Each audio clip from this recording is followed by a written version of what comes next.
হরে কৃষ্ণ বন্ধুরা, তো এটা ছিল সেই অধীর অপেক্ষার দিন, যে দিন ছিল আমার বাড়ি আসার দিন। তো দেখো আমার ডিউটি থেকে আসতে অনেক লেট হয়ে গেছিলো। যাই হোক, আমি এসে তাড়াতাড়ি করে রেডি হয়ে অটো করে চলে গেলাম মেট্রোর স্টেশনের উদ্দেশ্যে। তো মেট্রো করে আমি চলে গেলাম নিউ দিল্লি থেকে আমার ট্রেন ছিল 4:30টার সময়। তো ট্রেন চলে আসলো, অবশেষে আমি ট্রেনে বসে পড়লাম, বাড়ির উদ্দেশ্যে রওনা দিয়ে দিলাম।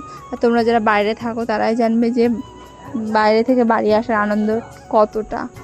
যাই হোক, আমি বাড়িতে কাউকে কিছু জানাইনি যে আমি বাড়ি আসছি, একটা সারপ্রাইজ প্ল্যান করেছিলাম। দেখো অবশেষে দেখতে দেখতে আমি চলে আসলাম আমার গন্তব্যস্থল শিয়ালদা স্টেশন।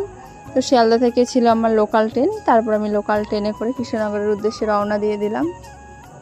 যাই হোক, এসে পৌঁছালাম আমার প্রাণের শহর, প্রিয় শহর কৃষ্ণনগরে। সত্যি মনটা খুব ভালো হয়ে যায় যখনই আমি আমার কৃষ্ণনগরে এসে পৌঁছাই। তো ওখান থেকে আমি অটো করে বাড়ির উদ্দেশ্যে রওনা দিয়ে দিলাম। দেখো মাঝখানে পড়েছে বজরংবলীর মন্দির, খুব ভালো লাগে মন্দিরটা দেখতে, আর সত্যি খুব জাগ্রত মন্দির। বাড়িতে যেহেতু কাউকে কিছু জানাইনি, দেখো সবাই কত খুশি, সবাই কত অবাক হয়ে গেছে। সবার মনটা খারাপও ছিল যে আমি আসবো না, এই জন্য। বাড়িতে ছিল পরের দিনে একটা অনুষ্ঠান, তো কী অনুষ্ঠান সেটা জানতে হলে অবশ্যই পরের ভিডিওতে তোমাদের চোখ রাখতে হবে। টাটা।